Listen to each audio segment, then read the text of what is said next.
बारिश की हल्की फुहारें, कॉलेज की भीगी दीवारें और उस भीड़ में खड़ी एक लड़की, सान्या। सफेद ड्रेस में, बालों से टपकती बारिश की बूंदें और आंखों में एक अजीब सा सुकून। हर किसी की नजर बस उसी पर टिक थी। पर सबसे ज्यादा उसे देखता था विवेक, एक सीधा सादा लड़का जो उसे देखते हुए बस यही सोचता, ये लड़की किसी कहानी जैसी है, लेकिन शायद कहानी का अंत दर्दनाक होगा। सान्या कॉलेज में नई थी और उसके आने के कुछ ही दिनों बाद कॉलेज में अजीब अजीब बातें फैलने लगी। कभी किसी ने कहा कि वो किसी को छूते ही ठंडी हो गई थी, तो किसी ने कहा कि वो देर रात कॉलेज की छत पर अकेली गुनगुनाती दिखती है। विवेक इन सब बातों पर हंस देता, पर एक दिन उसने अपनी आंखों से कुछ देखा जो उसके रोंगटे खड़े कर गया। रात के करीब 11 बजे जब वह नोट्स लेने लाइब्रेरी लौटा तो उसे सान्या वही मिली, सफेद ड्रेस में, वही मुस्कुराहट, लेकिन उसके सामने मेज पर जल रही थी एक मोमबत्ती और एक पुरानी तस्वीर, विवेक की। वो डर से पीछे हट गया। सान्या, तुम यहां क्या कर रही हो? सान्या ने उसकी तरफ देखा और बस इतना कहा, मैं तुम्हारा इंतजार कर रही थी। पिछली बार तुम मुझे बचा नहीं पाए थे। विवेक का चेहरा सन्न। पिछली बार? सान्या की आंखों में आंसू आ गए। हाँ, पिछले जन्म में। और उसी पल मोमबत्ती अपने आप बुझ गई। लाइब्रेरी में अंधेरा छा गया और विवेक ने देखा सान्या वहां थी ही नहीं। रात की वो लाइब्रेरी सीन विवेक के जहन में ऐसे बस गया था जैसे कोई डरावना सपना। वो समझ ही नहीं पा रहा था सान्या आखिर थी कौन और वो उसके पिछले जन्म की बात क्यों कर रही थी। अगले दिन कॉलेज में सब कुछ सामान्य दिखा। सान्या हमेशा की तरह हंसती, क्लास में आती जाती, दोस्तों से बातें करती। विवेक को यकीन नहीं हुआ कि पिछली रात जो हुआ वो सिर्फ उसका भ्रम था या हकीकत। लेकिन फिर कुछ ऐसा हुआ जिसने सब कुछ बदल दिया। क्लास के बाद सान्या ने कहा, विवेक, आज शाम 6 बजे झील के किनारे मिलना, मुझे कुछ कहना है। विवेक गया। बारिश के बाद की ठंडी हवा और झील में डूबते सूरज की परछाई, सब कुछ किसी रहस्य जैसा लग रहा था। सान्या वहां पहले से थी। उसने मुस्कुराकर कहा, तुम्हें पता है विवेक, हम पहले भी यहां मिले थे, बस वक्त अलग था। विवेक बोला, सान्या, तुम बार बार ऐसा क्यों कहती हो? पहले कहाँ मिले थे? सान्या की आंखों में आंसू आ गए। इस झील में तुमने मुझे धक्का दिया था। विवेक के पैरों तले जमीन खिसक गई। क्या? तुम क्या कह रही हो? सान्या हंस पड़ी, लेकिन उसकी हंसी ठंडी और डरावनी थी। हाँ विवेक, तुमने ही मुझे मारा था पिछले जन्म में, और मैं लौट आई हूं अपने इश्क का हिसाब लेने। इतना कहते ही हवा का झोंका आया और झील की लहरों में उसका चेहरा धुंधला पड़ने लगा। विवेक ने डर के मारे उसका हाथ पकड़ना चाहा, लेकिन सान्या का हाथ ठंडा बर्फ जैसा था। वो अचानक पीछे हटी और बोली, इश्क अधूरा रहा था, लेकिन बदला पूरा होगा, और झील में कूद गई। विवेक चीखा, सान्या! वो पानी में कूदा, लेकिन वहां कुछ नहीं था, सिर्फ एक तैरती हुई पुरानी फोटो जिसमें सान्या और विवेक साथ थे, और पीछे लिखा था, हर जन्म में इश्क मिलेगा मगर मुकम्मल नहीं। सान्या के झील में कूद जाने के बाद विवेक की जिंदगी एकदम बदल गई थी। उस रात से लेकर अब तक वो नींद में भी उसकी आवाजें सुनता था, कभी हंसी, कभी चीख, कभी बस एक शब्द, क्यों किया तुमने ऐसा? वो समझ नहीं पा रहा था, ये सब दिमाग का वहम है या कोई रूह उसकी जिंदगी में लौट आई है। एक दिन वो कॉलेज के पुराने आर्ट रूम में गया, वो रूम जहां सान्या पेंटिंग करती थी। कमरे में धूल, टूटी फ्रेम्स और एक बड़ा पुराना आईना पड़ा था। जैसे ही उसने उस आईने में देखा, उसे खुद का चेहरा दिखा, लेकिन पीछे सान्या खड़ी थी, सफेद ड्रेस में, बिल्कुल गीली, और चेहरे पर वही मुस्कान। विवेक डर के मारे पीछे हटा। सान्या, तुम तो... सान्या ने धीरे से कहा, मर चुकी हूं? हाँ, पर इश्क मरता नहीं विवेक, वो लौट आता है। विवेक की आंखें भर आई। मैंने कुछ नहीं किया सान्या, मैं कसम खाता हूं। सान्या ने कहा, झूठ बोलना बंद करो। तुम वही विवेक हो जिसने मुझे झील में धक्का दिया था जब मैंने तुम्हें किसी और लड़की के साथ देखा था। तुमने कहा था, अगर तू मेरी नहीं बनी तो किसी की नहीं होगी। विवेक का चेहरा सफेद पड़ गया। नहीं, नहीं, वो मैं नहीं था। मैं तो मैं तो पहली बार तुमसे इस जन्म में मिला हूं। सानिया मुस्कुराई। जन्म तो बदले जा सकते हैं, पर रूह वही रहती है, और इस बार तुम्हारा हिसाब अधूरा नहीं रहेगा। आईने में सान्या का चेहरा धीरे धीरे फीका पड़ा, और उसी पल विवेक के हाथ पर एक पुराना जलने का निशान उभर आया, ठीक वहीं जहां पिछले जन्म में आग लगी थी। वो चीख उठा, आईने में देखा। अब वहां उसका चेहरा नहीं, सिर्फ सान्या का चेहरा था, जो कह रही थी, अब तेरी बारी है डरने की। और आईना चकनाचूर हो गया। विवेक उस रात बुरी तरह टूट चुका था। आईना टूटा था, लेकिन उसके अंदर का डर अब और भी गहरा हो चुका था। वो बार बार वही सपना देखता, झील, बारिश और एक लड़की की चीख। विवेक, मत धक्का दो प्लीज। हर बार नींद से उठकर उसका बदन पसीने से भीग जाता। वो अब सान्या से दूर भागना चाहता था, लेकिन वो हर जगह मौजूद थी। कॉलेज की दीवारों पर सान्या की परछाई, लाइब्रेरी में फुसफुसाती आवाजें और रात को मोबाइल पर आने वाले अनजान नंबर से मैसेज। इस बार सच से भाग नहीं पाओगे। वो समझ नहीं पा रहा था कि ये सब कोई खेल है या सच में किसी रूह की वापसी।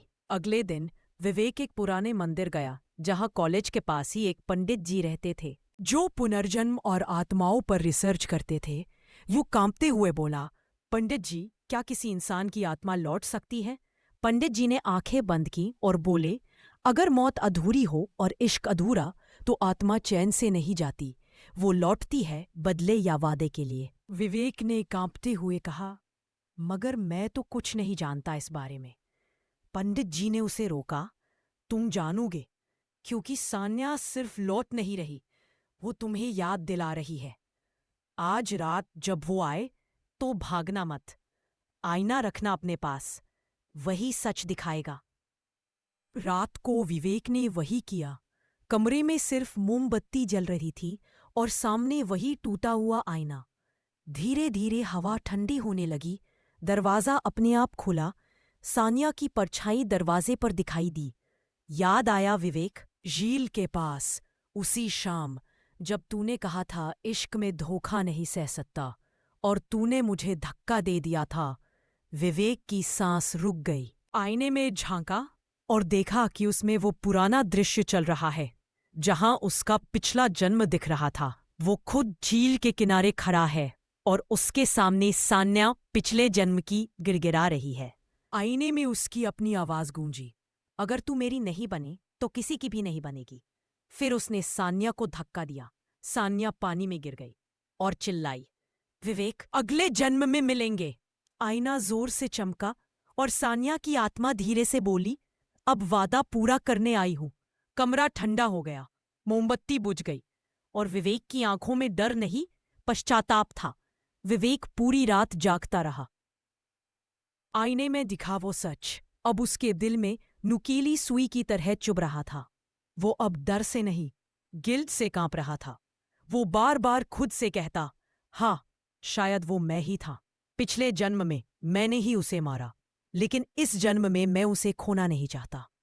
लेकिन सान्या की आत्मा अब और ज्यादा शक्तिशाली हो चुकी थी। हर रात वो उसके आसपास होती, कभी आईने में, कभी हवा में, कभी उसकी धड़कनों में।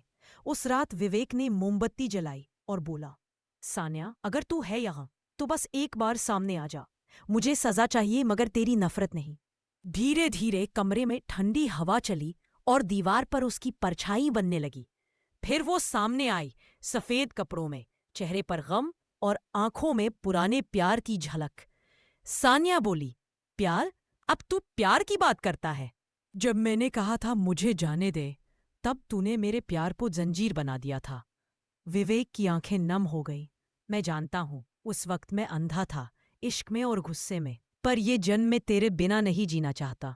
जो सजा है वही प्यार समझ के कबूल है। सान्या चुप रही, लेकिन उसकी आंखें कांप उठी। वो पहली बार पिघली थी। उसने कहा, अगर मैं तुझे माफ कर दूं तो मेरा बदला अधूरा रह जाएगा, लेकिन अगर तुझे सजा दूं तो मेरा इश्क मर जाएगा। विवेक ने एक कदम आगे बढ़ाया, तो फिर प्यार को जीतने दे, सजा को नहीं।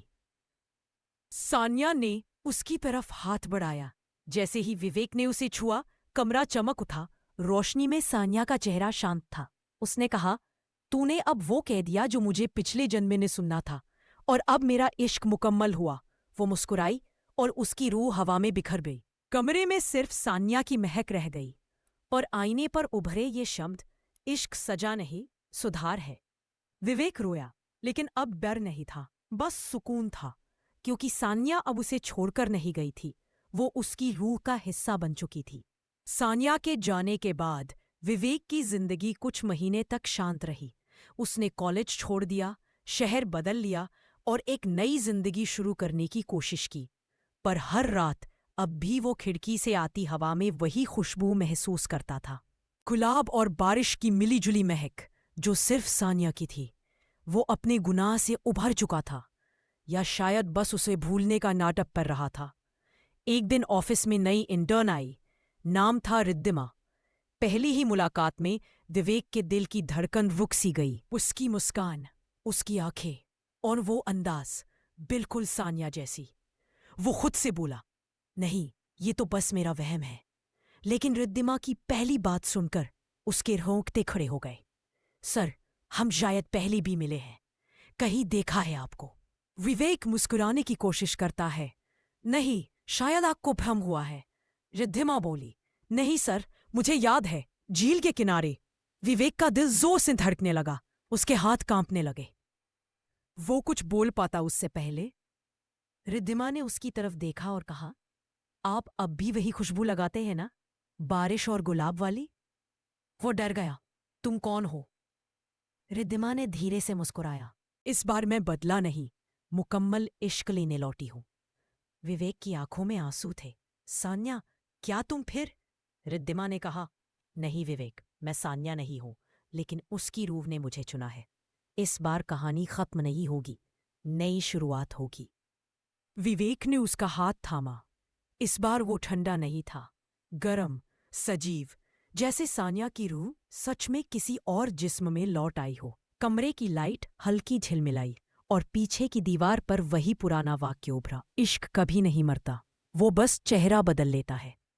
रिद्धिमा के आने के बाद विवेक की जिंदगी फिर से रंगीन होने लगी थी। उसकी हंसी, उसकी मासूम बातें और उसकी मौजूदगी ने वो सन्नाटा मिटा दिया था जो सान्या के जाने के बाद बस गया था। वो दोनों अक्सर झील के किनारे बैठते, कभी चुप रहते, कभी बीते दिनों की बातें करते। रिद्धिमा हर चीज को ऐसे जानती थी जैसे उसने वो पल खुद जिए हो। विवेक ने एक दिन हंसते हुए पूछा, रिद्धिमा, तुम मुझे इतना कैसे जानती हो? कभी कभी लगता है जैसे तुम मेरी सोच पढ़ लेती हो। रिद्धिमा मुस्कुराई और बोली, शायद कुछ रिश्ते शब्दों से नहीं, रूहों से जुड़ते हैं विवेक। वो जवाब सुनकर विवेक की सांस अटक गई। उसे लगा जैसे ये वही आवाज है जो उसने सान्या के जाने से पहले आखिरी बार सुनी थी। धीरे धीरे रिद्धिमा में कुछ अजीब बदलाव आने लगे। कभी कभी वो रात में नींद में चलने लगती, कभी खाली दीवार को देखकर मुस्कुराती, और एक रात तो उसने आईने के सामने खड़े होकर कहा, अब तो तू मुझसे बच नहीं पाएगा। विवेक ने डरते हुए पूछा, रिद्धिमा, क्या कहा तुमने? वो चौंकी। कुछ नहीं सर, मैं तो बस अपने बाल ठीक कर रही थी। लेकिन आईने में वो अकेली नहीं थी। आईने में साफ दिखा सान्या का चेहरा। विवेक का दिल फिर डर से कांप उठा। क्या रिद्धिमा सच में सान्या है, या सान्या की रूह अब उसके अंदर रही है? अगले दिन ऑफिस में बिजली चली गई। सारा स्टाफ बाहर चला गया, बस विवेक और रिद्धिमा अंदर रह गए। अंधेरे में अचानक रिद्धिमा की आवाज आई, इस बार मैं तुझसे दूर नहीं जाऊंगी विवेक। वो पलटा। रिद्धिमा की आंखें अब सान्या जैसी थी, गहरी, रहस्यमयी और भीगी। वो धीरे से बोली, रिद्धिमा तो बस नाम है, सान्या का इश्क अब तेरे अंदर बसने आया है। कमरे की लाइट झिलमिलाई और टेबल पर खुद ब खुद गिरा वही पुराना फोटो फ्रेम जिसमें सान्या और विवेक की झील वाली तस्वीर थी। विवेक ने कांपते हुए फुसफुसाया, तू लौट आई, लेकिन क्यों? रिद्धिमा सान्या की आवाज में बोली, क्योंकि इस बार कहानी अधूरी नहीं रहेगी। रात गहरी थी। ऑफिस की खिड़कियों से आती हल्की ठंडी हवा में कुछ अजीब सा था, जैसे कोई अदृश्य साया कमरे में घूम रहा हो। विवेक अकेला था, लेकिन उसे महसूस हो रहा था कि रिद्धिमा उसके बेहद करीब है। अचानक पीछे से किसी ने उसका नाम लिया, विवेक। वो पलटा। रिद्धिमा खड़ी थी, पर उसकी आंखों में अब सिर्फ सान्या का चेहरा झलक रहा था। वो धीरे धीरे उसकी तरफ बढ़ी और बोली, अब मेरा इंतजार खत्म हुआ। विवेक ने कांपती आवाज में कहा, सान्या, क्या तू सच में वापस आ गई है? वो मुस्कुराई, हाँ, लेकिन अब तेरे पास सिर्फ एक रात है ये तय करने के लिए कि तू मुझे फिर खोएगा या इस बार हमेशा के लिए पालेगा। विवेक कुछ समझ नहीं पाया। रिद्धिमा का शरीर कांपने लगा, उसकी आवाज भारी हो गई। कमरे की सारी लाइट्स अपने आप बंद हो गई। आईने में चमक उठी वो पुरानी झील की तस्वीर और रिद्धिमा ने कहा, देख विवेक, इस बार भी वही जगह, वही रात आने वाली है। अगर तू सच्चा है तो इस बार झील के किनारे आकर मुझसे मिलना, वरना तेरी आत्मा भी हमेशा अधूरी रहेगी। वो इतना कहकर बेहोश हो गई। अगले दिन सुबह विवेक ने डॉक्टर को दिखाया। डॉक्टर बोला, इस लड़की के अंदर 2 पर्सनैलिटी है, कभी वो रिद्धिमा बनती है, कभी कोई और, शायद सान्या। ये अब सिर्फ दिमाग की बात नहीं, रूह की जंग है। रात को 12 बजे वो उसी झील के पास पहुंचा जहां उसकी कहानी शुरू हुई थी और खत्म भी। झील के किनारे वही पुरानी हवा, वही ठंडी रात, वही आवाजें। वो पुकारता है, सान्या, मैं आ गया हूं इस बार सब खत्म करने। पानी की सतह से उठता धुआं धीरे धीरे इंसान का रूप लेने लगा। वो सान्या थी, सफेद ड्रेस में, आंखों में वही दर्द और प्यार। इस बार तू मुझसे दूर नहीं जाएगा विवेक। विवेक ने कहा, उस बार मैं नहीं भागूंगा। अगर तुझे चैन चाहिए तो ले जा मुझे भी साथ। सान्या की आंखों में आंसू आ गए। इश्क में मौत नहीं चाहिए विवेक, बस सुकून चाहिए। वो उसके करीब आई और उसकी रूह से मिल गई। दोनों के चारों तरफ रोशनी का गोला बन गया और झील के पानी में एक नई तस्वीर उभरी, रिद्धिमा और विवेक मुस्कुराते हुए एक दूसरे के साथ। सान्या की आवाज गूंजी, अब मैं रिद्धिमा में नहीं, तेरे दिल में रहूंगी हमेशा। रोशनी बुझ गई और विवेक अकेला खड़ा था, पर इस बार दिल में सुकून था, डर नहीं। झील की वो रात अब सिर्फ याद बन चुकी थी। विवेक ने अपनी जिंदगी संभाल ली थी, नई जॉब, नया शहर और मन में एक सुकून कि सान्या की रूह अब शांति में है। लेकिन किस्मत को कुछ और ही मंजूर था। एक दिन ऑफिस में नई इंटर्न आई, उसका नाम था आर्या। साफ आंखें, हल्की मुस्कान और उसकी आवाज जैसे विवेक ने पहले कहीं सुनी हो।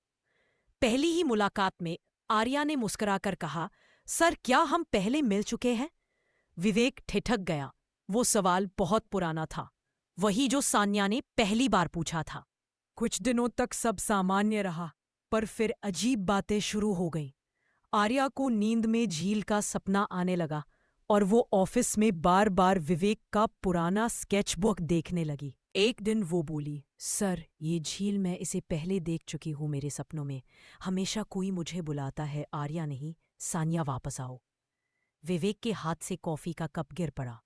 उसने धीरे से पूछा, तुमने ये नाम कहाँ सुना? आर्या ने जवाब दिया, मुझे नहीं पता, पर जब मैं ये नाम सुनती हूँ तो दिल में अजीब सा दर्द होता है, जैसे किसी को खो दिया हो। वो बोलते बोलते रोने लगी। विवेक की आंखें भर आईं। वो समझ गया ये इश्क की रूह का लौटना था। रात को उसने झील की पुरानी फाइलें निकाली, सान्या की तस्वीर देखी और उसमें आर्या की झलक साफ दिखी। अगले दिन उसने आर्या से कहा, अगर मैं कहूं कि तुम्हारा अतीत अधूरा है और तुम्हें खुद को पहचानने के लिए उस झील पर वापस जाना होगा, तो क्या तुम चलोगी? आर्या ने एक पल सोचा, फिर मुस्कुराई और बोली, अगर वहां मेरे सवालों के जवाब हैं तो मैं डरूंगी नहीं। दोनों कार में बैठे, रात का वही समय, वही रास्ता, वही हवा। जैसे किस्मत फिर से वही कहानी दोहरा रही हो। झील के पास पहुंचते ही आर्या का चेहरा पीला पड़ गया।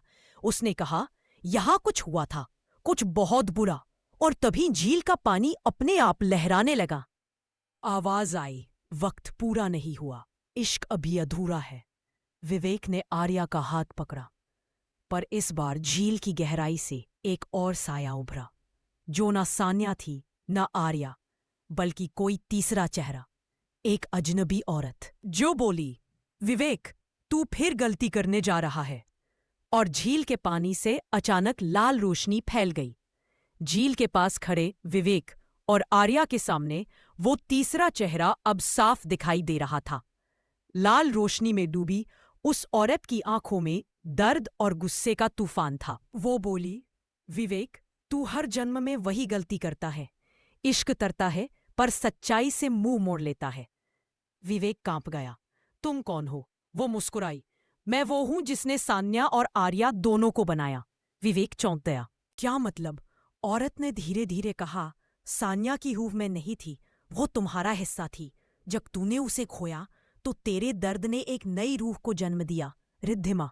और अब जब तूने शांति चाही तो वही रूह आर्या बनकर लौटी। आर्या की आंखों में आंसू थे। वो बोली, मतलब मैं सान्या का दूसरा जन्म हूं? औरत बोली, हाँ, लेकिन अधूरी। जब तक सच्चाई नहीं जानोगी, न तू चैन पाएगी न विवेक। विवेक ने कांपते हुए पूछा, तो वो सच्चाई क्या है? औरत की आवाज भारी हो गई। सच्चाई ये है कि सान्या की मौत कुदरती नहीं थी, बल्कि किसी ने उसे मारा था, और वो कोई और नहीं, विवेक था। विवेक पीछे हट गया, जैसे जमीन खिसक गई हो। नहीं, मैंने सान्या से जान से ज्यादा प्यार किया था। औरत बोली, प्यार कभी गलती नहीं करता, पर जुनून वो सब मिटा देता है। तूने गुस्से में उसे झील में धक्का दिया था, और उस पल तूने खुद की रूह को भी मार दिया। विवेक चुप था। उसका चेहरा डर और पछतावे से भर गया। आर्या उसके करीब आई। इसलिए मुझे हर रात झील का सपना आता है, क्योंकि मैं उसी रात मरी थी। वो दोनों एक दूसरे को देखने लगे और अचानक झील का पानी शांत हो गया। वो औरत बोली, अब वक्त है सच्चाई को अपनाने का। अगर तू अपने पाप को मान ले तो शायद ये रूह फिर जन्म नहीं लेगी। विवेक घुटनों पर गिर गया।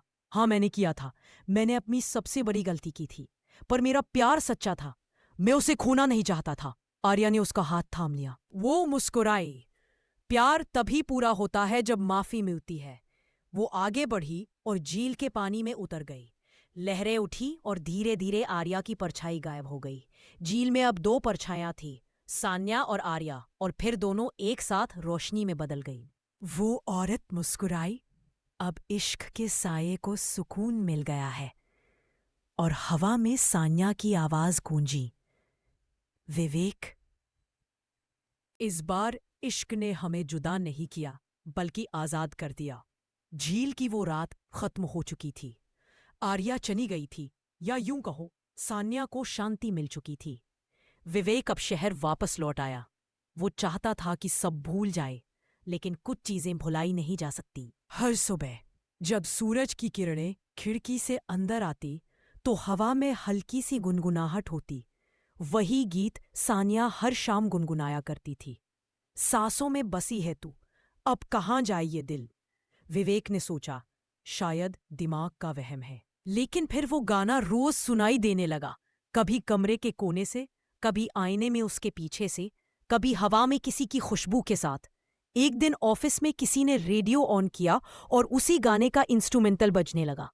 विवेक का दिल जोर से धड़कने लगा। वो रेडियो बंद करने गया, लेकिन रेडियो अपने आप चालू हो गया और आवाज आई, विवेक, मैंने कहा था ना, इश्क का साया हमेशा साथ रहेगा। विवेक की सांसें रुक गईं।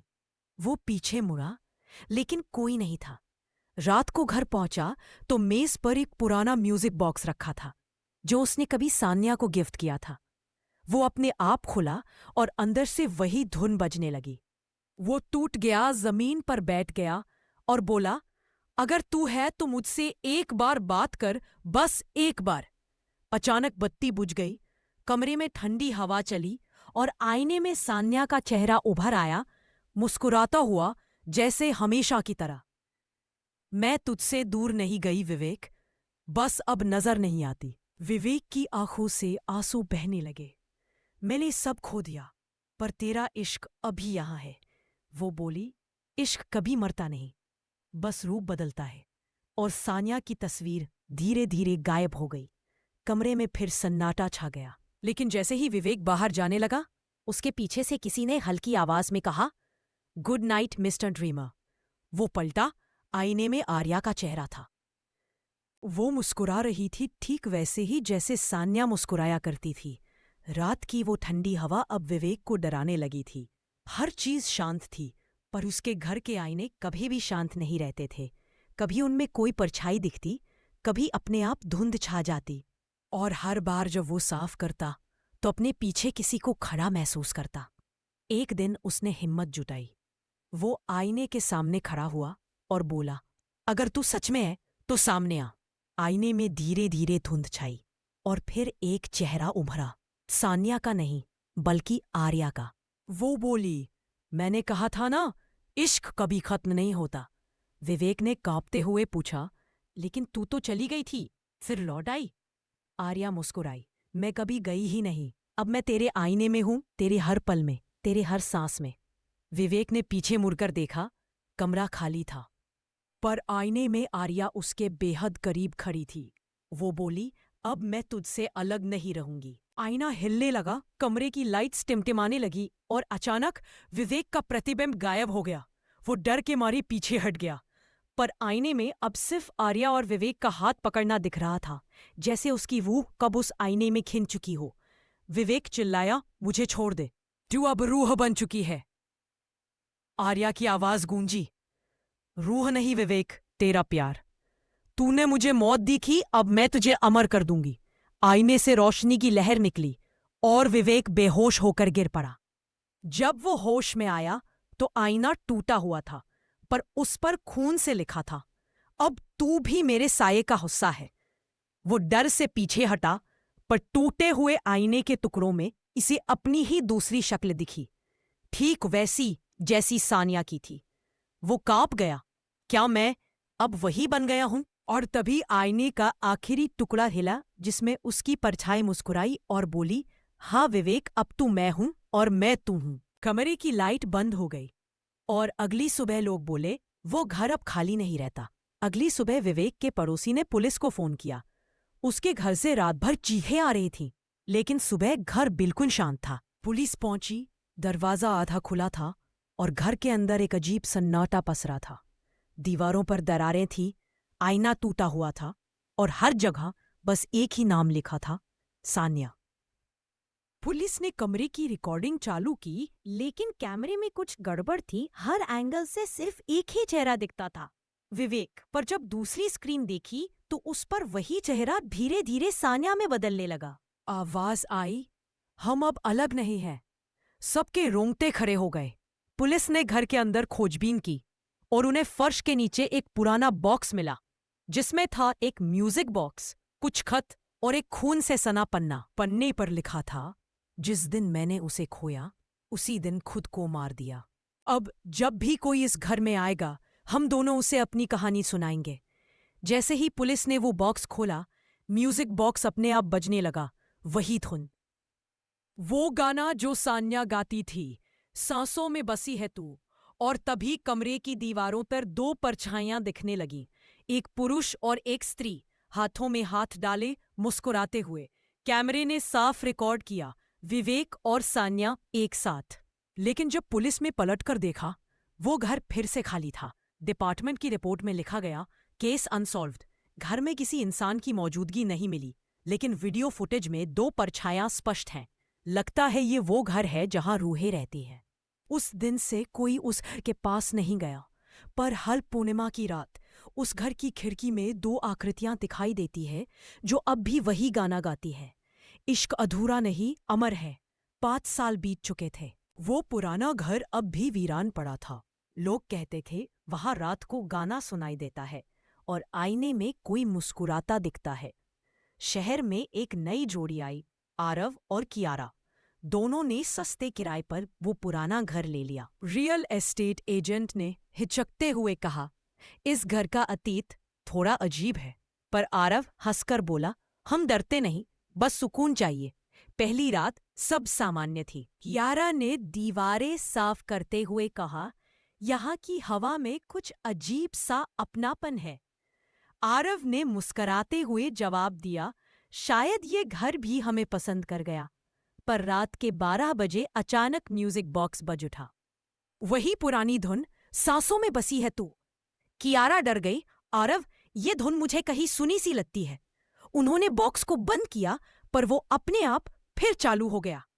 कियारा ने देखा, बॉक्स के नीचे एक पुरानी तस्वीर रखी थी। तस्वीर में 2 लोग थे, विवेक और सान्या। लेकिन सबसे हैरान करने वाली बात, वो दोनों बिल्कुल आरव और कियारा जैसे दिखते थे। कियारा की सांसें थम गई। ये हम हैं? आरव बोला। ये तो कई साल पुरानी तस्वीर है, कैसे हो सकता है? उसी वक्त हवा चलने लगी, खिड़कियां अपने आप खुल गई और दीवार पर झिलमिलाती रोशनी से शब्द उभरे। वक्त बदल गया पर रूही नहीं। आईने में दो परछाइयां दिखी, विवेक और सान्या की। सान्या मुस्कुराई। हम लौट आए क्योंकि प्यार अधूरा नहीं रह सकता। आरव और कियारा हिल गए। आरव ने चिल्लाकर कहा, हम वो नहीं है, हम कोई और है। सानिया की रूह ने जवाब दिया, हर जन्म में चेहरा बदलता है पर रूह वही रहती है। आईना चमक उठा। आरव और कियारा ने देखा, उनकी परछाई धीरे धीरे विवेक और सानिया में बदल रही थी। और उस पल झील की धुन घर में गूंज उठी। इश्क अधूरा नहीं, अमर है। दोनों के शरीर धीरे धीरे ठंडी हवा में खो गए और घर में फिर वही पुराना सन्नाटा लौट आया। अगली सुबह घर फिर खाली था, लेकिन आईने में दो मुस्कुराते चेहरे अब भी मौजूद थे, वो जो कभी जुदा नहीं हो सके। रात का सन्नाटा, वो पुराना घर और खिड़की से आती वही ठंडी हवा। आईने में अब भी दो रूहें मुस्कुरा रही थी, विवेक और सान्या। पर इस बार कुछ अलग था। आईना धीरे धीरे चमकने लगा और उसमें एक तीसरी परछाई उभरी, कियारा। सानिया की रूह बोली, वक्त ने हमें फिर मिलाया, पर इस बार कहानी पूरी होनी है। कियारा के आंसू बह निकले। मैं समझ नहीं पा रही, मैं कौन हूं? विवेक की रूह ने जवाब दिया, तुम वो अधूरी दुआ हो जो हमने मरने से पहले मांगी थी। फ्लैशबैक में वही रात दिखती है जब सानिया की मौत हुई थी। वो नदी किनारे विवेक से कहती है, अगर अगला जन्म हुआ तो हमें फिर मिलना। और विवेक बोला था, इस बार कोई हमें जुदा नहीं करेगा। उस वादे की गूंज अब आईने में सुनाई दी। और कियारा और आरव, जो विवेक सानिया का पुनर्जन्म थे, धीरे धीरे उसी धुन में खो गए। इश्क अधूरा नहीं, अमर है। आईना टूट गया, कांच के टुकड़ों के बीच से रोशनी फैली और वो दोनों रूहें अब एक हो गई। घर की दीवारें कांपी, झूमर चमका और हवा में सुकून घुल गया। अगली सुबह लोगों ने देखा, घर में अब न सन्नाटा था न डर। बस एक म्यूजिक बॉक्स रखा था जो खुद ब खुद बज रहा था, तेरे इश्क का दूसरा चेहरा, सुकून है। और खिड़की पर रखा एक नोट, जब प्यार सच्चा होता है तो मौत भी उसे जुदा नहीं कर पाती। वो घर अब भी खड़ा है, लेकिन अब वहां डर नहीं, बल्कि एक खामोश मोहब्बत की महक फैली रहती है। समाप्त, लेकिन इश्क नहीं।